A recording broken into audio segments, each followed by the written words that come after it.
yeah, definitely. Yeah, it was very interesting, very unique. Today,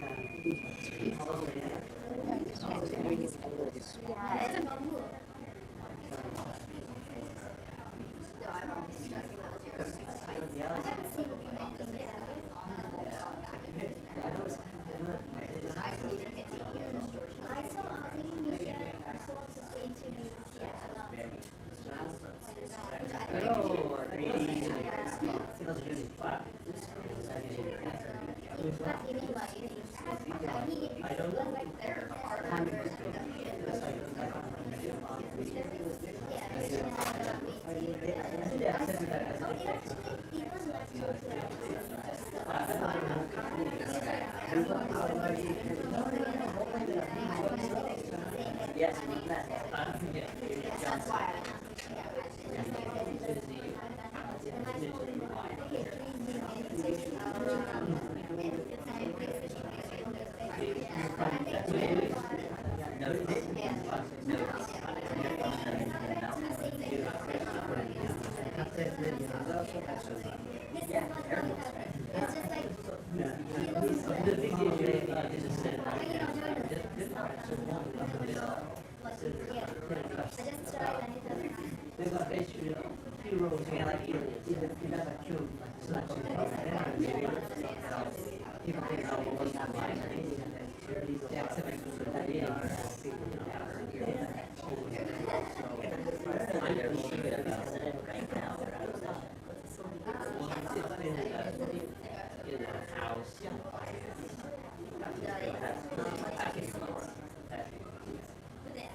no, not so I feel that.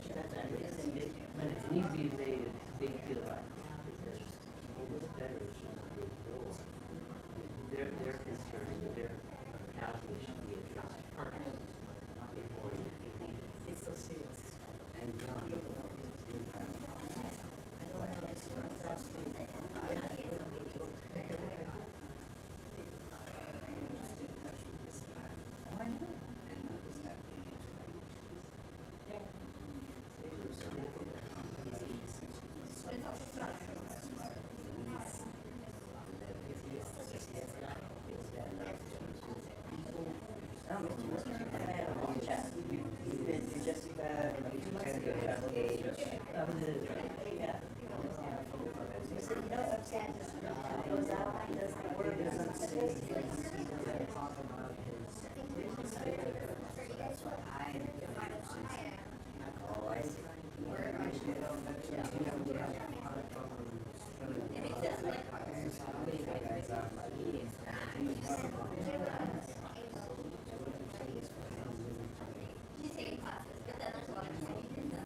actually, you can see the view of my car.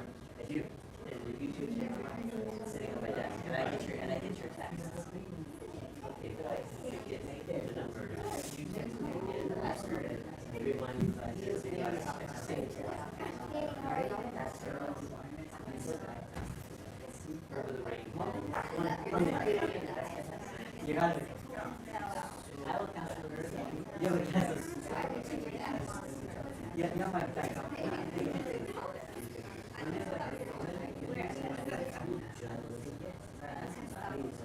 don't know where this is coming from.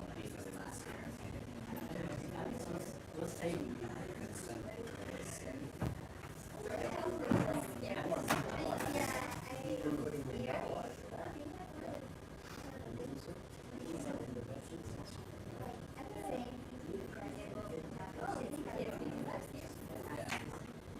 Let's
Oh yeah, it was about the whole story, and about Centerville, and some music, the sewer. Yes, that's it. Yes, sir.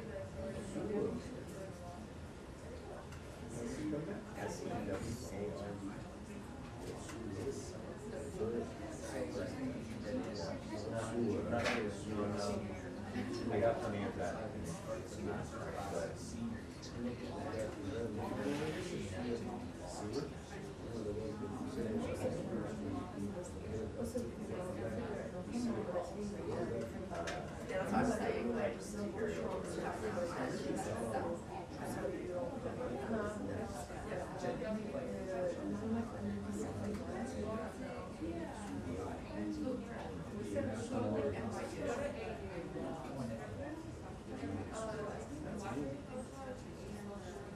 I forget what you said, notice, which I haven't heard of. No, it's been around since January. It's a non-profit. And ours is a non-profit. Because ours is a non-profit, I can't hear this. They do like it. So it's a really big deal. Interesting. I try to ask the gallery for a pass. When did you last ask? So it was a year ago. Did they give you a reason why? Oh, because I'm non-profit, because of funding and all that, donors, they want me to reveal the names of our donors. We thought that was, Well, I think from their end, it would be like, they're asking for transparency for ethics. But I understand your stance too. Right. So it seems. but there's not much difference between that and other media that has some questionable questionable. Oh, for sure. I mean, big media, it's, money for them. It's advertising. Absolutely. I think their reasoning is actually discriminatory. Well, I know They don't question the funding source of the media. I They don't question like who their advertisers are. don't think that's true. Actually, I think they do. And I know for us, we had to submit a full financial disclosure to be able to launch it. So I'm pretty sure that for every outlet, they have that same requirement.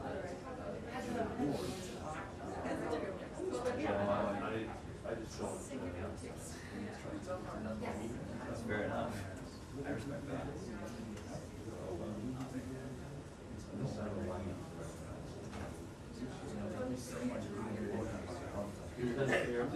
There's a news story about me and Simon.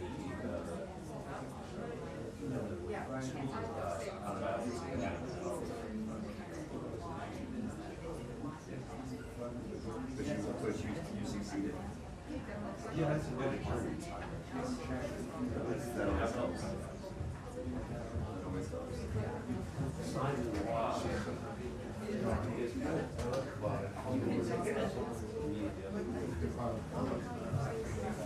Yeah, that's weird.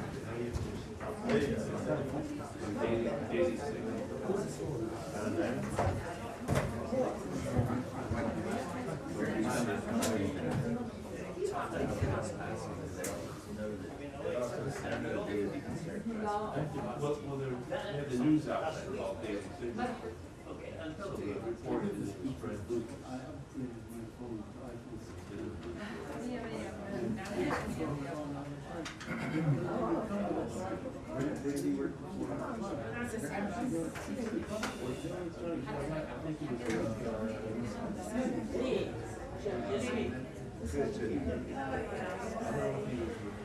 Nandito.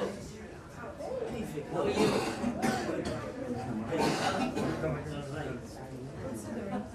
I think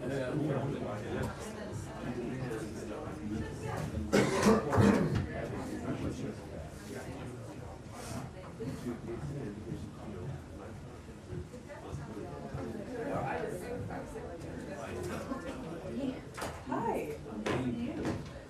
Oh, Dandy. How are you? I'm Mandy, large and in charge.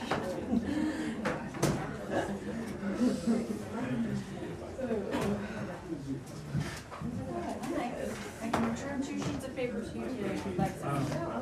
We're really close. November 5th, election day. So whatever the countdown is, 33 Tuesdays. Oh my God, it's like everyone's getting the time to hear. My dad's like, this baby's coming in mid-October. I'm like, yeah. Mine is Have they? Really? So like when did they do it? Like at the weekend or whatever? I think I did it on Just okay. Geriatric, whatever they know. Sure.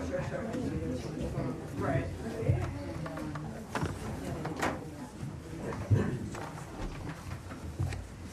Please continue. Anything you'd like to share with the class? Living out my dream of being a teacher. You don't want to know. I am sure that that's true. Let me start with. Really a dream of yours? I think I'm incredibly underqualified for that job. Let me start with some opening comments before we turn to questions. First, the United States welcomes today's historic agreement between the Republic of Mauritius and the United Kingdom on the status of the Chagos Archipelago. The United States has strongly supported negotiations every step of the way as the two countries have negotiated over the past 2 years. It's a win for a diplomacy to see a successful outcome of this effort between two U.S. partners after more than a dozen rounds of talks. The agreement will secure the future of our joint U.S.-UK military facility on Diego Garcia, which plays a vital role in U.S. efforts to establish regional and global security, respond to crises, and counter some of the most challenging security threats of our time. The treaty between Mauritius and the UK also addresses wrongs of the past and demonstrates the commitment of both parties to support the welfare of Chagosians. Mauritius will now be free to implement a resettlement program on the islands of the Chagos archipelago, other than Diego Garcia, and the UK will capitalize a new trust fund, as well as separately provide other support for the benefit of Chagosians. The agreement also will open up expanded cooperation between the two Commonwealth partners, who will partner on infrastructure and economic development, environmental protection, maritime security, combating illegal fishing, irregular migration, and drug and people trafficking within the Chagos archipelago, with the shared objective of securing and protecting one of the world's most important marine environments. By settling all outstanding issues between Mauritius and the United Kingdom, today's agreement reflects the power of diplomacy to solve long-standing challenges and further invigorates our shared commitment to a free and open Indo-Pacific region. And I would just note that Secretary Blinken discussed this a number of times in recent weeks with officials from both Mauritius and the United Kingdom, including on our trip to the United Kingdom 3 weeks ago, including in conversations with Foreign Secretary Lamy last week in New York, and another conversation this week, as well as a conversation with the Prime Minister of Mauritius last week, a phone conversation while the Secretary was in New York at the UN General Assembly, so especially welcomes this agreement. Next, turning to our efforts to provide assistance to U.S. citizens who wish to depart Lebanon. As I said yesterday, we are working 24/7 to help provide U.S. citizens in Lebanon with as many options as possible to depart. We know that not all of them wish to leave, but our goal is to provide as many options as we can to make sure all of them are safe. First, we are working with U.S. airlines to block seats for U.S. citizens. We are also working to... With U.S. airlines? With airlines. Sorry. We are working with airlines to block seats for U.S. citizens. Excuse me. We are also working to increase the commercial capacity by organizing additional flights. In the past week, we have made over 1,400 seats available on flights out of Lebanon, and many seats do remain available. In addition, as I announced yesterday, we are organizing additional flights to allow more U.S. citizens and their eligible family members to depart Lebanon now. A second flight departed Beirut this morning with 134 passengers on it, bringing the total number of American citizens and their immediate family members who have departed on these flights to 250. And while we don't know the total number of U.S. citizens who have left via the seats we have made available on commercial flights, we do know that a high percentage of those seats have been filled. As I said at the top, we do recognize that a number of American citizens do not wish to leave. They have family members in Lebanon, and many of them are dual citizens, have lived there for a number of years. So we are also offering loans to U.S. citizens who may wish to stay in Lebanon, but want to instead relocate to a safer destination inside Lebanon. Americans in Lebanon should visit the embassy website or travel.state.gov to fill out our intake form so we can ensure that they are aware of all of the options available to them. And we urge Americans to take advantage of these options now while it is still safe to do so. That? Yes. Matt. Well, I have a question on Diego Garcia, but I'll let that wait until the end because I want to start with Sure. Lebanon. So, first of all, when you say that 250 total Americans have, or I just want to make sure those are all American citizens And immediate family members. who may or may not be Americans. Is that right? Yes, correct. May or may not be American citizens. It's so 250. Of that 250, some of them are American citizens, some of them are their immediate family members who are also eligible for departure. Okay, and there is no distinction between, they can, even if they're not a citizen, if they're a parent or If they're an eligible child, immediate family member, they can they depart can get on on, these flights. and these are the flights that you guys have organized. Correct. That are not on Middle East Airlines. Correct. Okay, so you're probably aware that later this afternoon, there's going to be a news conference in Michigan with the Arab American group is organizing it. They say, at least, that they're going to announce a class action lawsuit against the U.S. government, but in particular the State Department for not doing enough. Now, the suit hasn't been filed, and yet, at least that I know of, and even after it's filed, I know that you were just going to defer to the Justice Department. But in terms of the complaint, the broader complaint that appears to be being raised, do you think that you've done enough to help So you're right. First of all, let me say that I wouldn't comment on a lawsuit, but I'm happy to talk about the efforts that we have provided to help American citizens get out of the country. First, I do want to note that we have been advising American citizens to leave for months now. Lebanon has been a level 4 travel country for months. We have been telling Americans that the security situation was unstable and that they should leave via commercial options while it is safe to do so. We know that a number of American citizens did leave over the past few months, but of course there are thousands and thousands who didn't leave and decided to stay, and some for very good reasons. Some we know have family members, and as I said, aren't going to want to depart Lebanon under any circumstances, but we have been advising people to leave via commercial options while they still could.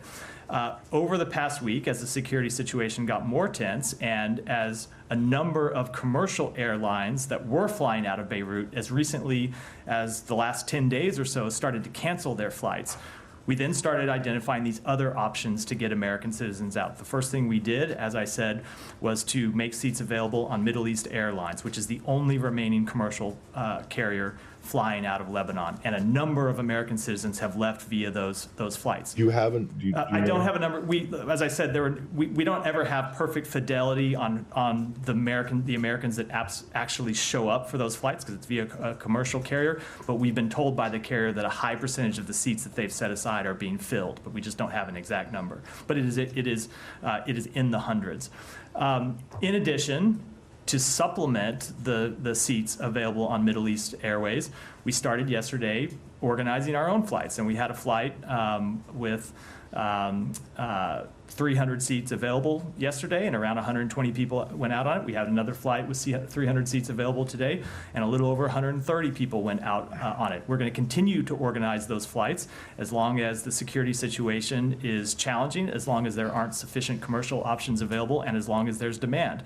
So what we have tried to do is be responsive to the situation as it changes. So when there were ample commercial flights available, we were urging American citizens to take them. When the number of commercial flights shrunk, we first worked with the remaining carrier to make seats available. And when we found that there were still more American citizens that wanted to leave, we organized our own flights, and we'll continue to do everything that we can to help American citizens who want to leave get out safely. Okay. One of the other complaints that's been raised is that the cost of a seat on one of these planes, particularly on Middle East Airlines, is just exorbitant. People can't afford it. So one, if you are an American citizen who wants to leave Lebanon on one of these MEA flights and can't afford it, can you go to the embassy and get an emergency loan to pay for that seat and for the seats of your immediate eligible family members? So I don't know if you can get a loan from the embassy for a seat on the Middle East Airways flight. I'm happy to check on that. But and any individuals who have that question, if they register with our website, either the one I outlined before or the embassy, people will be able to answer that question directly for them, look at their exact circumstances. I will say, yes, we know that the price of the flights on Middle East Airways have been extremely high. It's what you would expect in a situation where they're the only carrier that remains flying. And we know that's very difficult for some people. But I will tell you, that's one of the reasons why we organized our own flights, because we do recognize that a number of people just can't afford to pay those flights. And while the cost varies on the flights that we have organized, the most that any American will pay for a seat on those flights is $283. And if they can't afford $283, if they don't have $283, we will provide them a loan from the U.S. government for the cost of that ticket on board one of the flights that we have organized. So we would urge any American citizen who wants to leave to take the advice that we are offering to register with our website, and we will reach out to them about flights that are available and work with them to try to get them on a flight they can afford. And those flights that you've organized are to where? Do you know? The two flights that have left so far are to Turkey. The flight that left yesterday, the flight that left earlier today are to Turkey. If we have additional Turkey meaning Istanbul, and people can always obviously move onward from there. If we make flights available to additional destinations, I will update you after those flights have taken place. Last one, extremely briefly, just you said at the very top you made 1,400 or arranged for 1,400 seats available. Those are on MEA, right? Correct. The 14, Correct. And then on top. Okay. Correct. Thank you. Yep. All right. Thanks, Matt. just to take a step back, American officials, including from this building, had in previous months expressed doubts and concerns that Israel could sustain military engagements on two fronts, in Gaza and in the north. Has that assessment changed? No, it certainly hasn't changed. I mean, if you look at our assessment was, I will say, a little more complex than that. It was not just that they would have a tough time sustaining a major military operation in Gaza and a major military operation in the north. It's also that additional escalation in the north was potentially destabilizing on the West Bank, and they would ultimately find themselves in a number of different confrontations. So that continues to be our assessment, that the longer conflict goes on, the risk you have of additional conflicts breaking out, and that is, puts the Israeli security services in an extremely stretched situation. Without betraying the confidence of diplomatic conversations, does the U.S. have a clear picture of Israel's goals in the north in terms of how long they might stretch in time or geography? We have discussed those goals with them, but obviously it's, I think, appropriate for them to speak to them publicly, not us. Okay, and vis-a-vis Iran, similarly, without getting into what they might be targeting or what kinds of operations may be considered, does the U.S. have clarity on what Israel is considering doing, especially because in the past have come with little advance notice and nonetheless require the U.S. to engage on the deterrent planning? We have ongoing conversations with them. I just don't think it's appropriate for me to get into any level of detail, even about the types of things they're considering or the types of consultations that we are having. Have they taken nuclear sites off the table following the president's? I'm just not going to go beyond what I've said. Okay. Does the U.S. believe that Israel striking nuclear sites would lead to a broader war? So the president spoke to this yesterday, made clear that we do not believe they should strike nuclear sites. I don't want to deal with a hypothetical question beyond that. I mean, it's not really a hypothetical. It's an event that has not happened, so I don't want to. Is a consequence of that. It is an event that has not happened. I don't want to talk about potential outcomes. Okay, but if there is a chance for Israel to lessen Iran's breakout time from a matter of weeks to a matter of months or years, does that not make them a less potent foe and lessen the likelihood of a regional war? It's just, again, we are well into the realm of hypotheticals and playing out scenarios that have not occurred. I don't think it's appropriate for me to get into that level of speculation from this podium. Okay, and last one. Is there today any sort of messaging from the U.S. that it will condition future arms deliveries to Israel on a circumscribed incursion into the north and a minimizing of civilian casualties there? So we have made clear from the start that we are committed to the defense of Israel and that we will remain committed to the defense of Israel. Our security partnership with them dates back decades, and we expect it to continue well into the future. We are also having conversations with them about the shape of that campaign, the scope of that campaign, what their targets are going to be, but I don't want to get into beyond that. Thank you. Just to follow up on how Israel could potentially respond to the attack that we saw on Tuesday. The president today did leave the door open to Iran going Israel going after Iran's oil reserves.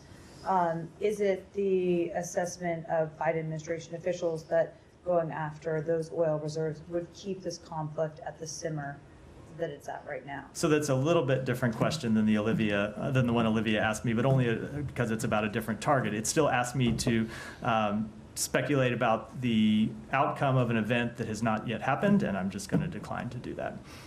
But certainly there must be a reason that the president feels that one action would be okay and another action would not be. So can you just help us understand the thinking of that? So I'm not going. It would require me to get into a number of conversations that we have been having over the past 48 hours with our Israeli counterparts and that we continue to have, and I'm not going to do that from here.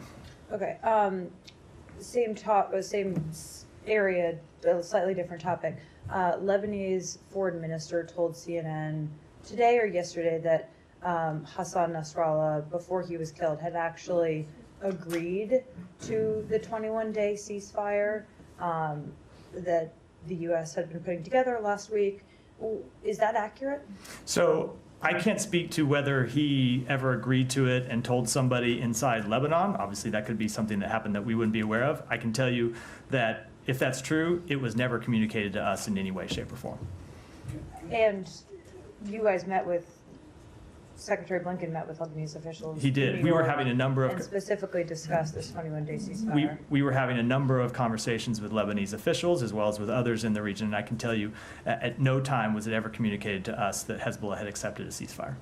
But they were giving you confidence that they might, but it wasn't necessarily from Nasrallah. So we were having a number of diplomatic engagements to talk about the proposals that we were going to put forward. Right. I think all of the parties were well aware of the proposals that we were going to put forward, but at no time in those conversations did we get a message that Hezbollah had agreed or was going to agree to it. Or Nasrallah himself. Yeah, or Nasrallah himself. Well, I mean, that one and the same. I wanted to come back to sort of the situation on the ground in Lebanon. So obviously these American citizens seeking the flights out, they're being caused to flee by these Israeli actions. You've talked about, what the Israelis have said to the U.S. about, limited incursions into southern Lebanon. But we've sort of seen there is a ground operation, and there's also an aerial operation with a lot of bombing going on in Beirut. How do you kind of characterize what Israel is doing? Is this a full-scale war against Lebanon as a state? It seems to be broader than just these limited incursions and targeted bombings to take out Hezbollah leaders. So they continue to target Hezbollah leaders and target Hezbollah officials and Hezbollah militants, and all of their strikes, at least as far as we are aware, and if there are strikes targeting other officials inside Lebanon, we'd certainly welcome that information. But nothing that we have seen as of yet leads us to conclude that they are doing anything other than targeting a terrorist organization, Hezbollah, that had launched strikes and was continuing to launch strikes against Israel, including in the last few days. So everything that the Israeli, all the elements of the Israeli operation within what you just said those have the green light from the U.S. Like, we're okay with this. Doesn't go beyond, I guess, red lines is not a word we like to use. It's not to speak to any one individual strike, because it is not like we are sitting and approving individual strikes, but we do approve of the Israeli government defending itself and defending its people from a terrorist organization that has continued to, that began this conflict with them on October 8th, forced tens of thousands of people to flee their homes, also has been a destabilizing force in Lebanon. We do support them taking military action to bring those terrorists to justice. But the position last week when you were calling for a 3-week ceasefire is that there's no longer a call for a ceasefire? We do ultimately want to see a ceasefire and a diplomatic resolution, but we do think it's appropriate that Israel at this point is bringing terrorists to justice and trying to push and launching these limited incursions, what at least at this point are limited incursions, to try and push Hezbollah back from the border. But this is having the impact of sending civilians who have no connection to Hezbollah, Americans, to leave. So, don't you have a little more concern that this is the escalatory action that you were warning against? We are, of course, absolutely concerned about the humanitarian effects of this conflict. We are concerned about the effects on American citizens, thousands of whom live in Lebanon. We are concerned about the effects on innocent Lebanese civilians who live in Lebanon and are now caught in the middle of a conflict that they had nothing to do with. It's why we are ultimately working for a diplomatic resolution, something that we had been working to for some time. It's why we're continuing to support humanitarian assistance for the Lebanese people. It's why we're organizing the Ways to Depart Lebanon that I spoke to at the beginning of this briefing. But ultimately, you do have a security situation that was untenable for Israel. And by the way, it's a security situation that was untenable for Lebanese civilians in southern Lebanon who had been forced to flee their homes too. So Israel at this point has launched what they have described, and we're going to watch and see, but what they have described as limited incursions across the border to try and push Hezbollah back so 1701 can ultimately be implemented. We're going to see how that unfolds over the coming days. Ultimately, our goal is a diplomatic resolution, and where we want to see this go is UN Security Council 1701, which was adopted some years ago and has never been fully implemented, so you have security on both sides of the border and the ability for Lebanese and Israeli civilians to return to their homes. Right, but you talk about a diplomatic solution, but what's going on at the moment is a war, right? How long is Israel does Israel need to continue those operations, or how long is it okay for them to to keep this kind of level of attacks? So a conflict is by its nature dynamic, and I think it's impossible to know and it's impossible to predict what the outcome of the fighting that's going on in southern Lebanon is going to be over the next few days. I can tell you that all of us here are very cognizant of the long history of Israel launching what at the time were described as limited operations across the Lebanese border that have turned into something much different, that have turned into full-scale wars and then at times occupation. Right. And we're going to continue to work, we're going to watch what happens over the next few days.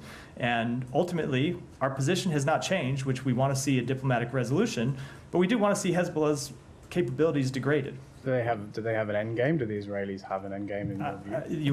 The Israelis will have to speak to that question, not me. When you say the next few days, though, Matt, do you indicate that the U.S. believes that these incursions into southern Lebanon will be finished in the next few days? No, I'm not Why are you speaking. saying I'm not that? speaking to that at all. My next briefing is on Monday. I'm happy to come back and take the question on Monday. But look, we're watching this. We are watching this. It goes to the point I was making in answer to Simon's question, which is they have described these as limited incursions across the border with very targeted objectives, which is to clear out Hezbollah infrastructure.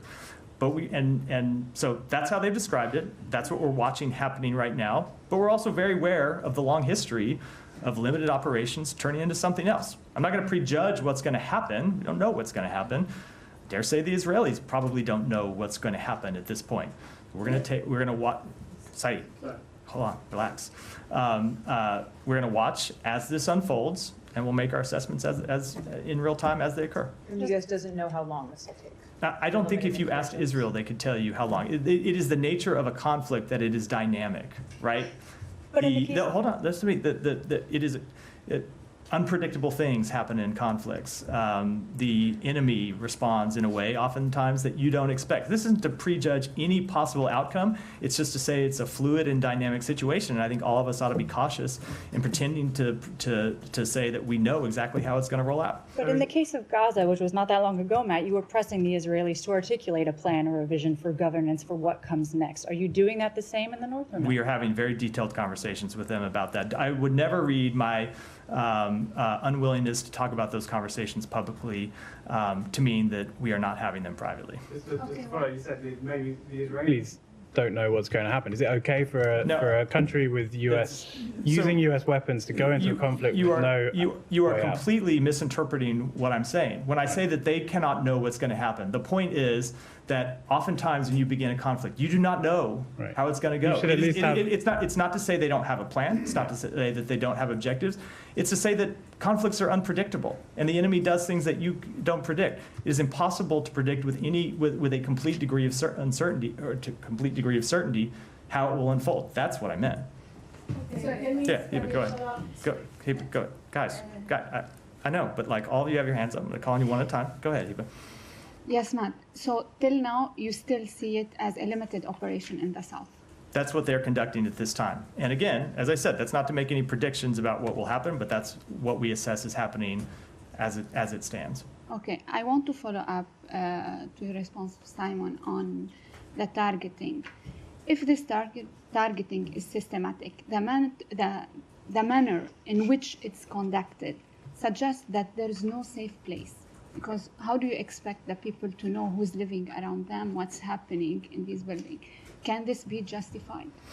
So obviously targeted attacks on civilians could not be justified, but Israel does have the right to go after terrorists. I mean, that is just a fact under international humanitarian law, that every country has the right to defend itself against terrorists. But their strikes have to take into account civilian harm, and they need to take into account where civilians are. They need to take actions to mitigate civilian harm. They're required to do that under international humanitarian law in Lebanon as they are anywhere else. There's 1.5 million person in the streets now. They don't have a place to go. And the way it's conducted now, you may have more people in the streets, because how do you expect the people to know who's living in this building and what's happening? It's not only some places, I don't know. It's how do you expect that people can predict who is living beside them? So there are horrific consequences of this conflict. It's why we ultimately want to get to a diplomatic resolution. This is a security situation that has plagued Lebanon for years, and you obviously know the long history well, which is Hezbollah has been a destabilizing force that has attacked not just Israel, but has attacked Lebanese civilians and has put the entire region in this untenable situation where after October 7th, they began launching attacks on Israel that forced tens of thousands of Israeli civilians to move. And then Israel responded, and they had this tit-for-tat escalation back and forth that forced tens of thousands of Lebanese to move. So we're absolutely cognizant of the people who have been forced to move over the past week or so. We're also cognizant of the tens of thousands of people on both sides of the border who have had to move over the past year. And so ultimately, we want to see a resolution of this conflict where Hezbollah doesn't have the ability to keep sending the region into this spiraling, deteriorating security situation. Well, you're confident that they are targeting only Hezbollah? So that is what they have said. We will make our assessments, as we always do in these types of conflicts, as we look at them, as we look at individual strikes, and we go through the formal procedures that we have to undertake. Okay. You said that the secretary is in contact with the Israeli, and you've been in contact with the Lebanese officials. According to many Lebanese officials, that there has no communication with them since the assassination of the Secretary General of Hezbollah. You specifically spoke about the role of the state, the army, and other factors. Can we now conclude that you are waiting to see what unfolds on the ground before making any decisions? What do you mean, any decisions? I mean, who you are in contact with? We have been in contact with a number of Lebanese officials, not just at the State Department, but from across the government. I can't speak to individual conversations here, but that's not accurate to say that we've not been in contact with Lebanese officials. We have been. In the last few days? Yes. Okay, one final question. When today, Kata'ib Hezbollah, after what the president responds to the question on the possibility on attacking the oil sites in Iran, Kata'ib Hezbollah put out a statement: if the energy war starts, the world will lose around 12 billion barrels of oil. And as Kata'ib Hezbollah said before, either everyone enjoys the oil or everyone is deprived. Does that concern you? Again, I'm not going to speak to hypothetical scenarios. We are consulting with Israel about their response, and we're going to keep those consultations private. Saeed. Thank you. Thank you for being patient. Yeah. Just to follow up on, what Kylie said about the Lebanese foreign minister saying that Hezbollah agreed and so on. But I want to ask you about the proposal itself, because we were all there and we thought that something was coming. There was never some sort of a formalized version for the 21 days, correct? What do you mean a formalized? I mean, what do you mean? Planned out and saying this is a ceasefire. No, we made the proposal public, and right. Neither of the parties had accepted it when we made it public. But we were surfacing it in consultation with our allies, the allies that joined the statement. Now, both of the parties were aware that we were going to make the proposal, but neither of them had accepted it when we did, and neither of them did. Right. And my question is also on what you said. You say that you support Israel's limited incursions and so on. You support this operation. And you're in a way reconciled to the fact that this war could, blow way out of proportions, citing what happened in 1982, an incursion that went on to be an 18-year occupation, and so on.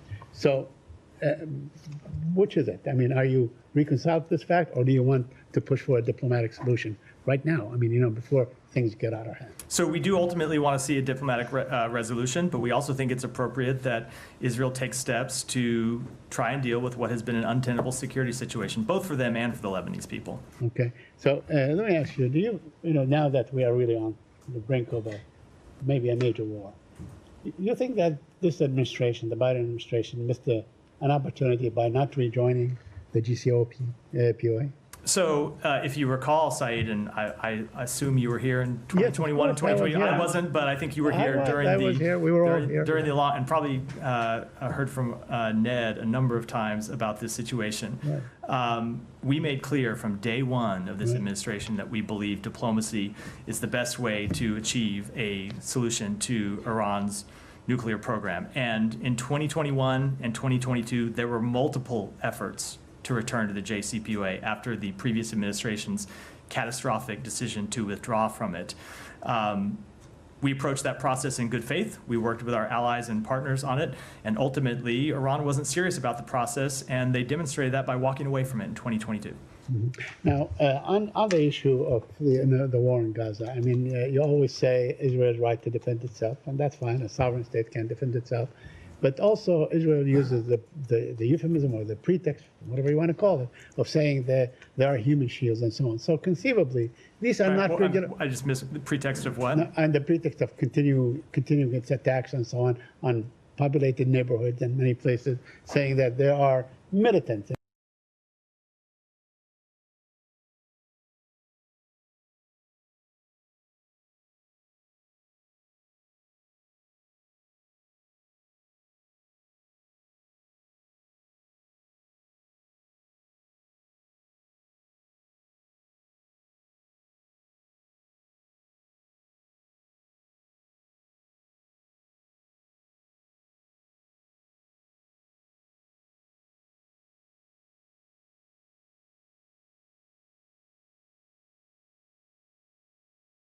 As you said in the run-up to your question,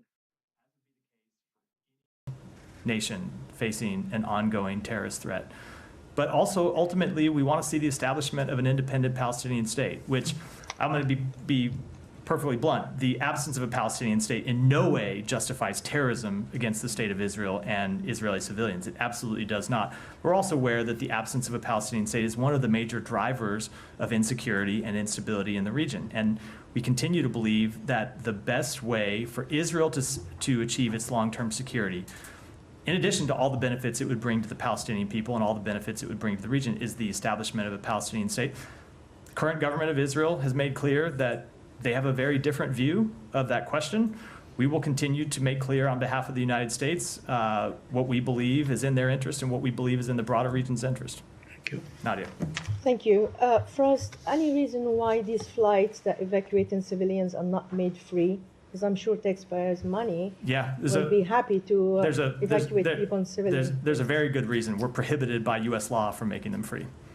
Okay. So I have heard that complaint that we should make them available for free, and I would encourage any American who believes that to contact their congressman and ask to change the law, because we are prohibited by law from making them free. Now, that said, the most that anyone will pay is $283, and I understand that's still a lot. It's only to Turkey. I understand that that's still a lot of money that some people have, but we will make a loan. We will provide a loan to them so they can go out on that flight.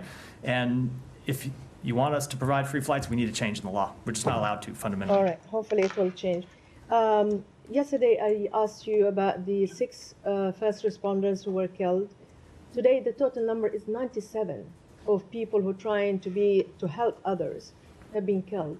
So do you believe that Israel is taking every precaution to avoid people like first responders, doctors, people on the front line who are trying to help people who are wounded or evacuated? I cannot give you an assessment of the strikes they have conducted over the past few days. I can tell you that that is the type of thing that requires us to take a very detailed look at the facts and the law and the circumstances. I can tell you when, after a considered period of time in the conflict in Gaza, we looked at the number of civilian casualties, including first responders, including aid providers, including humanitarian workers. We did find that it was reasonable to assess that Israel had, in certain incidences, violated international humanitarian law. But it takes time to look at the collection of incidents to come to an overall judgment of that nature, let alone a specific judgment on any one strike. Okay, Lebanese health minister said today that Israel accusing Lebanon of hiding rockets in hospital is pure propaganda. Does the U.S. assess that actually there are rockets or no rockets in hospitals in Lebanon? I don't have we heard in Gaza. Sorry, I don't have any assessment to provide as it relates to the presence of rockets in hospitals. Will you look into it? Because so that potentially requires me to offer you an intelligence assessment. Even if I look into it, doesn't mean I can come to here and speak to it from the podium. I may be able to, may not be able to, but I'm not going to promise I'm going to be able to offer an assessment from here. Sure, because they give us assessment of other things. One following question, so I give others the chance to answer. There was a clip that's been circulating on the social media that your former colleague Ben Rhodes has retweeted, and that's of Prime Minister Netanyahu testifying in Congress 22 years ago, saying basically, and I'm sure you saw it or maybe you will see it, if we get rid of Saddam Hussein, everything, the whole Middle East will be great. And we know how the Middle East turned out to be. So do you see a scenario now where Netanyahu is saying, if we just get rid of Hezbollah and Hamas, the whole Middle East will be great? Do you see similarities between the two historical I'm just not going to comment. relevance? I'm not going to comment on something that the Prime Minister said years and years ago. There's But you support him now in his mission. just let me finish. There's an obvious difference between targeting a terrorist organization and targeting a state. I'll say that. We do believe they have the right to target a terrorist organization that has been attacking civilians in its. Can I have a clarification on the flights? Just the flights. Because I remember when we worked for the UN, we were getting transported by American military planes, the C-130, C-17s from Amman to Baghdad and so on. I mean, Was that the and case? free. I mean, it's just, So, I'm sorry, I have no idea the circumstances all right, of the I'm flight you're just talking saying. about. I can't Okay, all right. possibly speak to that. Can I just back on the question about the health workers being killed in Lebanon? Did you ever get clarity on whether this American who was killed there the other day was a full-on citizen or? So speaking of an LPR? Kamel Jawad, Yeah, I think his family they put out a statement now. yeah. But I'm just wondering what his. So we continue to look into it. I can tell you that the information that we had yesterday, we could not verify that he was a U.S. citizen, and we believed he was a legal permanent resident. I've seen now that the family has described him as a U.S. citizen. That may very well be true. We are looking through our records now to verify whether he was an American citizen or whether he's a legal permanent resident. Either way, he was an American. And his death I is an get that, unavoidable but there is a tragedy. distinction. Yeah. So that review is still underway. Yeah, we're looking to, I hope to have some information by the end of the day, but we haven't determined definitively one way or the other. But as I said, either way, he's an American, and his death was a horrific tragedy, and I think I said unavoidable. His death was a horrific tragedy, and we offer our sincerest condolences to his family. Can I just press you a bit more on this, the reports of this strike in Bashura in Beirut overnight, which is a very residential area. Reportedly, it has Hezbollah linked the Islamic Health Organization, in which local reports say 9 people were killed. I mean, have you got any assessment on that or any more information? I don't. Obviously, we want to see hospitals and healthcare facilities protected. I don't know any of the underlying circumstances related to that strike, so I certainly can't speak to it. Because it feels like the phenomenon we saw in Gaza of healthcare facilities being targeted may now be happening in Lebanon. And so, the bar under international humanitarian law is extremely high. So I wondered, how closely you're looking at this and what conversations you're having with the Israelis about it. So I just can't speak to the circumstances of the strike because I don't know. But I will say, when it comes to Gaza, there are circumstances where not the Israeli government, but the United States assessed and had definitive evidence that Hamas was operating outside of hospitals and had built bunkers underneath hospitals. So we do want to see healthcare sites protected, but at the same time, at least in Gaza, we saw Hamas actually operating outside of a hospital. It's not to speak to this strike because I don't have any definitive information about it, but just an important point about the but I think incidents in Gaza. It's important to ask the accountability question. I mean, Article 9 of the 4th Geneva Convention, but you talk about protection ceasing if it's used for hostile intent. But that is only after due warning has been given, naming in all appropriate cases a reasonable time limit, and after such warning has remained unheeded. The fact that sick or wounded members of the armed forces are nursed in these hospitals shall not be considered to be acts harmful to the enemy. So even if it is a Hezbollah-linked organisation, the medics are there treating, potential militants, whatever, that's still not high enough bar to attack it. And once it is attacked, there has to be, a huge amount of warning given and enough time for people to leave. So I asked the question because are you getting a sense from the Israelis that they're doing that? And we've seen this one here overnight. I'm fully aware of the provisions of international humanitarian law. I just don't have the underlying facts about this strike and why they made this strike and what they believe they were hitting and what they actually hit. Okay, and Chagos Islands, are we going to come back to that? Yeah, we'll come back to it. Okay, thank you. Yeah, thank you. you, Matt. I do note the BBC's interest, so I'll definitely, I'm going to come back to that, but I'll come, I'm already noting your interest, we'll come back to that as well. Are you considering? The other UK-based outlet raises their hand as well. Go ahead. Are you considering providing humanitarian aid to Lebanon at this time? We are providing humanitarian aid. We are the largest humanitarian aid to the Lebanese people, have been for some time. We're working with a number of international humanitarian organizations. We want to make sure that there is enough aid to make it to the Lebanese people, and if we need to look at additional investments, we will of course do that. And regarding the Lebanese army, are you considering to providing them with the arms and the munitions to empower them to implement UN Security Council resolutions 1701 and 1559? So we have supported the Lebanese armed forces for some time. I don't have any additional announcements. And on the presidential elections, are you pressing the Lebanese leaders to elect a new president at this time? We have made clear for some time that we think the Lebanese government needs to overcome the dysfunction in the system. One of the primary instigators of that dysfunction being the Hezbollah veto over who the next president would be and elect a president. And through your contacts with the Speaker of the House, did you feel like he's moving forward in this? I wouldn't want to get into those conversations in detail. Thanks. One more, and let me try to go to a few others. A few other topics before I come back to Chagos and Rap, because we've been going for a while. Thank you, Matt. I just want to ask you about a comment you made earlier about that the ceasefire is still your goal, but you are supporting the incursion, ground incursion, to target a terrorist organization positions in the south, as you mentioned it. But what is needed to be achieved in the ground, so then the priority will be the ceasefire? So I'm not going to offer an assessment today of where the operations that the government of Israel has launched, where they are going to go.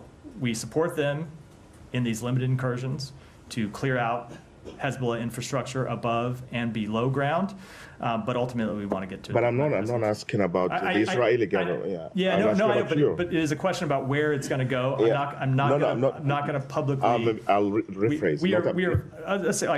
We are very much aware of the risk of, as I said, this beginning to look like previous incursions across the Lebanese border, and we're having conversations with the Israeli government about that, but I'm not going to get into it publicly. All right.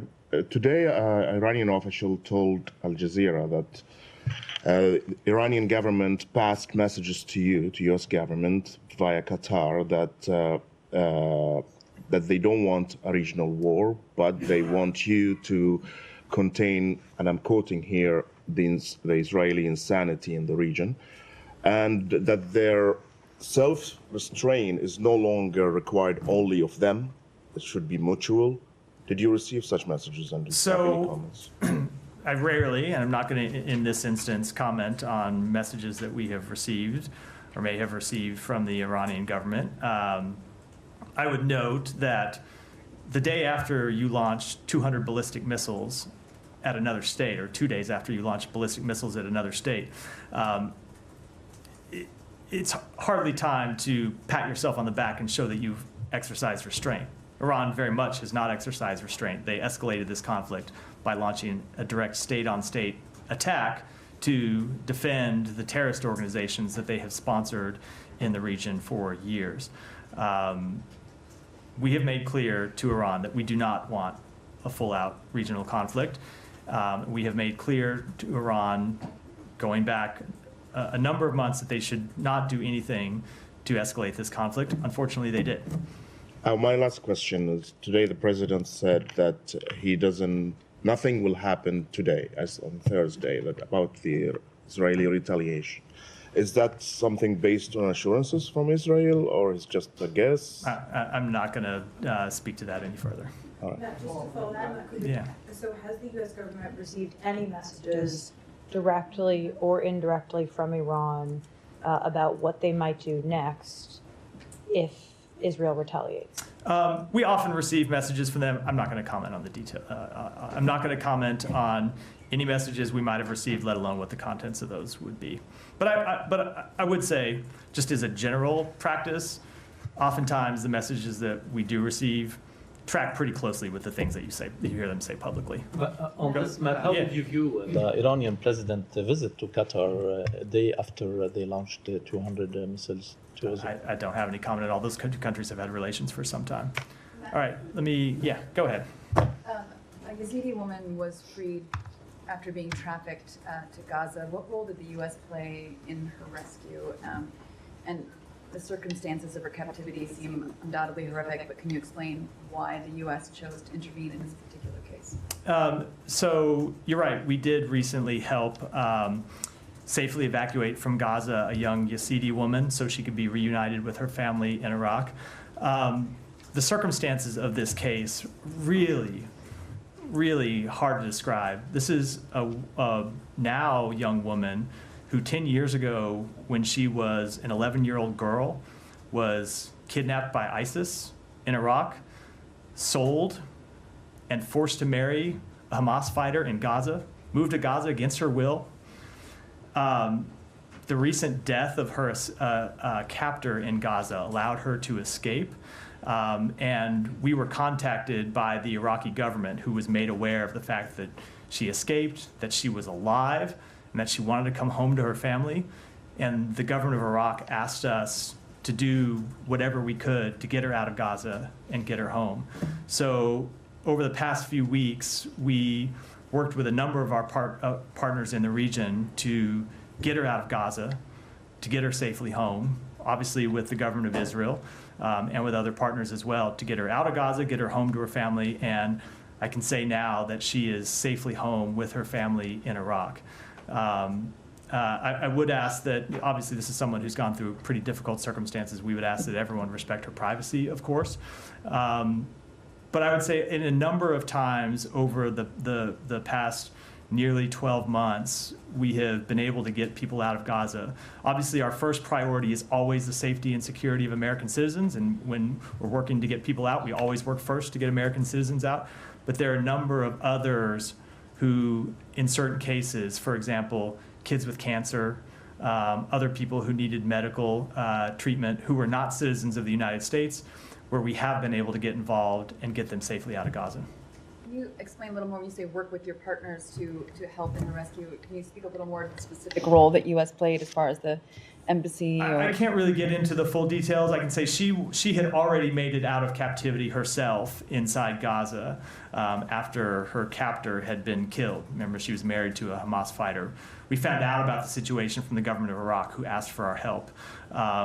We then worked with the government of Israel to get her out of Gaza and get her safely home, working with other countries in the region, but I really can't go into some of the underlying details.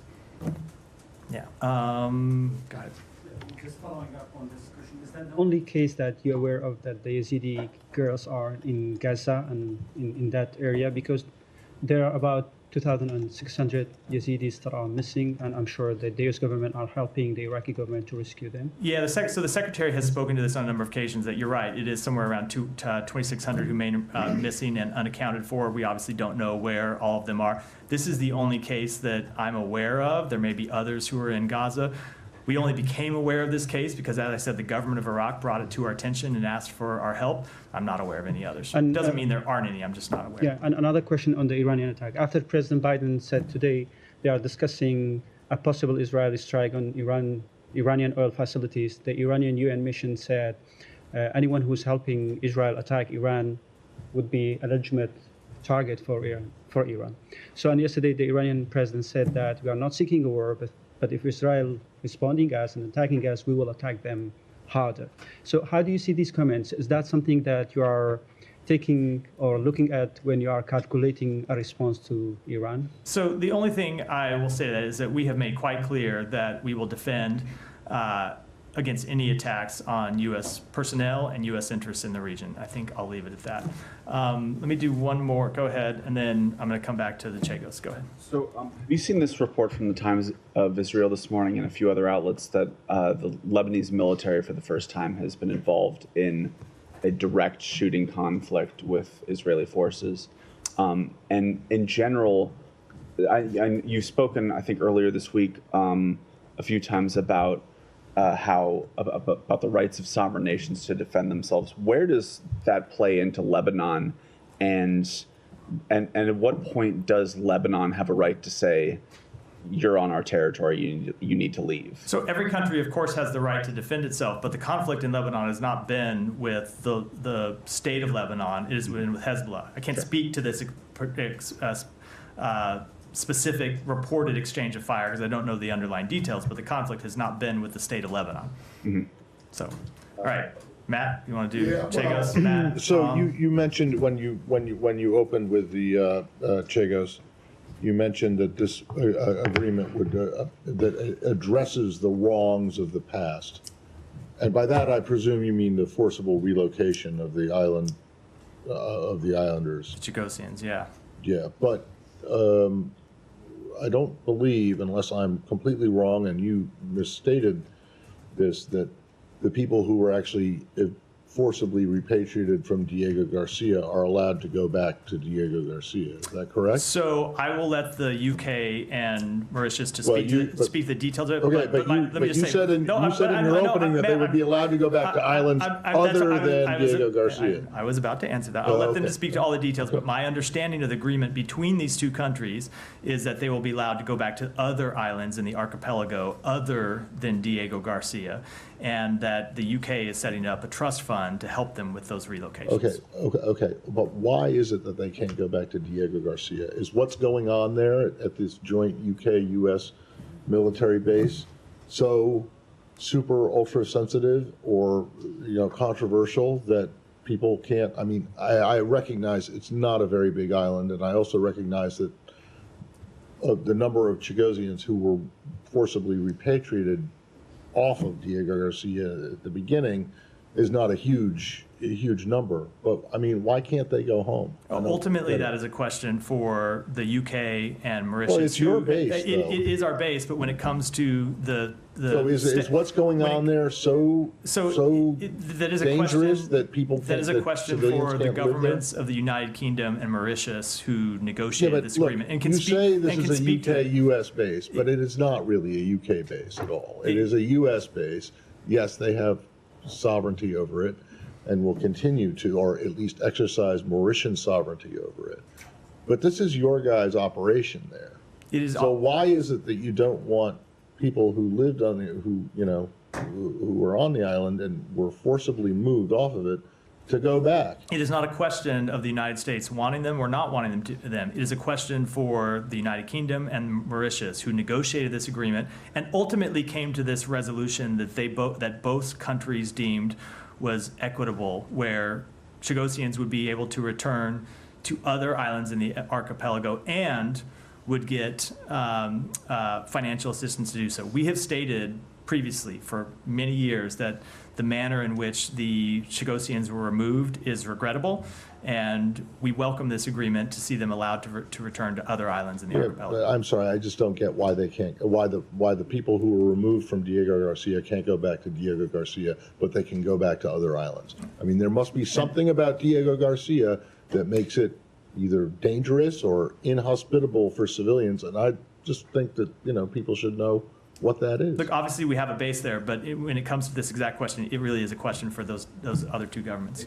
I mean, it's just that you're creating the suggestion that the United States was absolutely no party to this agreement and had no view on it whatsoever. But you said earlier that Secretary Blinken and Foreign Secretary Lamy had multiple conversations about this before the thing was announced. So it seems extraordinary that you would have had no view on whether or not the expelled islanders could come back to Diego Garcia. We were playing the role that we often play in diplomatic agreements of this nature, which is engaging with both the two parties and encouraging them to reach an agreement and trying to get one over the line. But it is ultimately an agreement between the two countries. And I mean, what about the expelled people themselves? I mean, there's a statement now from the Chagosians that says we've been consistently and deliberately ignored, and we demand full inclusion in the drafting of the treaty. So it doesn't sound like anyone, including the US, but the UK as well, was talking to them. So, Tom, I would direct you to the government of the UK and Mauritius, who are the parties to this agreement, for an answer. Yeah. And then we'll slightly different sort of criticism that's come up from in the UK. The Conservatives, they were also involved in negotiating it, but there's been this concern raised, obviously, with Mauritius has a relationship with Beijing, with the Chinese government, do you have some concern that the sort of handover of this territory to Mauritius will somehow open those US-UK operations up to some more like interference by the Chinese? I will say we are fully confident that the provisions of the agreement allow us to do everything we need to protect U.S. security, including the security of that base. And this fear of somehow Chinese meddling has been sort of incorporated into it in your understanding? I'm not going to speak to it in detail, but the provisions of the agreement do give us assurances that we will be able to maintain the security of our base. You can't say what those provisions are? Not from here. With that, we'll wrap for today. Thanks, everyone.